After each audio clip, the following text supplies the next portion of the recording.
अजीब सा सन्नाटा होता है ना शमशान घाट में। गंगा के किनारे स्थित उस शमशान घाट में भी एक भयावह खामोशी थी। 3-4 लाशें थोड़ी थोड़ी दूरी पर जल रही थी। आग की लपटें मृत शरीर को जला रही थी और दुनिया के सबसे बड़े सत्य यानी मृत्यु को बता रही थी। जब तक हम जीवित रहते हैं तो जरा सा कहीं आग की लपटें छू जाए तो जान निकल जाती है, लेकिन मृत्यु के बाद तो पूरा का पूरा शरीर धीरे धीरे कर जलता रहता है और हम चुपचाप चिता पर लेटे रहते हैं। सूरज आहिस्ता आहिस्ता पश्चिम में डूब रहा था। 12 साल का दीपक शमशान में चुपचाप बैठा एक लाश को जलते हुए देख रहा था। लाश का शरीर धीरे धीरे राख हो रहा था और जैसे जैसे उसका शरीर राख हो रहा था दीपक के हाव भाव बदलते जा रहे थे।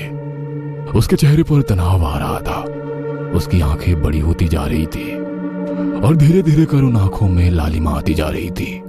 लाल, सुर्ख लाल, खून की तरह लाल हो रही थी उसकी आंखें। अचानक वो जोर से चीखने लगा।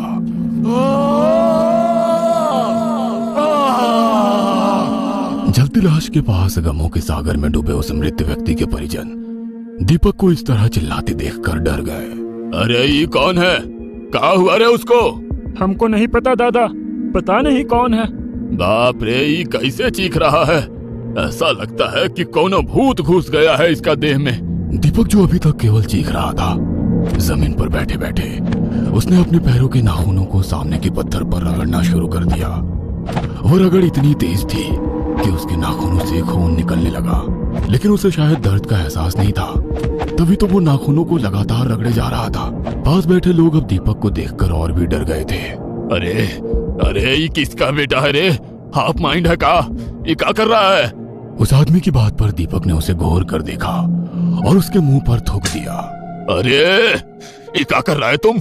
मारेंगे एक थोपी, दिमाग सही हो जाएगा तुम्हारा। दीपक ने उस आदमी की बात का कोई जवाब नहीं दिया। वो अपनी जगह से खड़ा हुआ, अपने कपड़े फाड़ दिए और उस जलती लाश की ओर दौड़ पड़ा। दीपक उस चिता पर कूदने ही वाला था कि तभी कुछ लोगों ने उसे पकड़ लिया। दीपक कुछ बोल तो नहीं रहा था, लेकिन गुस्से से वो सबकी ओर देख रहा था और मुंह से डरावनी आवाज निकाल रहा था। अचानक पता नहीं कहां से उस 12 साल के दीपक में इतनी ताकत आई कि वो उन सभी लोगों को जोर से धक्का दे दिया। वो फिर से चिता में कूदने ही जा रहा था कि राधेश्याम नाम का आदमी गगन काका के साथ वहां पहुंचा। दीपक, अरे ना बेटा ना। गगन काका ने अपने थैले से राखनुमा कुछ चीज निकाली और दीपक की ओर उछाल दिया। दीपक जमीन पर गिर पड़ा और तड़पते हुए शांत हो गया। पिताजी, ये देखिए, ये का मिला है हमको स्कूल में। अरे ये तो कौनो मेडल है। पिताजी, हम अपने स्कूल में टॉप आए हैं। टॉप? अरे टॉप मतलब हमारा नंबर सबसे ज्यादा है, जानते हैं? अब हमको स्कॉलरशिप मिलेगा, मतलब छात्रवृत्ति। सरकार हमको आगे की पढ़ाई का पैसा देगी। राधेश्याम अपने बेटे को बोलते हुए सुन रहा था और उसकी आंखें भीग रही थी। राधेश्याम और जानकी का इकलौता बेटा था दीपक। राधेश्याम और जानकी दोनों ही अंगूठा छाप थे और दूसरों के खेतों में काम करते थे। तमाम दिक्कतों के बावजूद वो अपने बेटे को खूब पढ़ाते, क्योंकि उन्हें पता था कि पढ़कर ही उसके बेटे की किस्मत बदल सकती है। दीपक हर शाम स्कूल की बातें अपनी माँ और पापा को जरूर बताता। सूरज ढल गया था। जानकी ने लालटेन जला दी थी। दीपक उसकी रोशनी में पढ़ रहा था।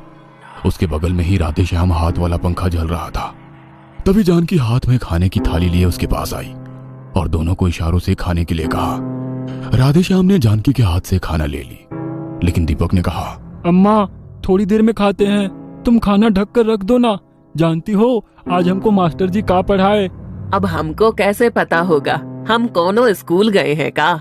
मास्टर जी न्यूटन का तीसरा गति नियम बताए हैं। अब ये न्यूटन कौन है और वो का बताया है?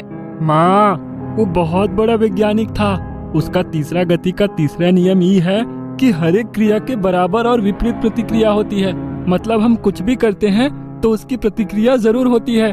जैसे ही देखो, हम इस गेंद को यहाँ दीवार पर मारेंगे तो ये वापस हमारे पास आएगी। ये देखो आ गई ना।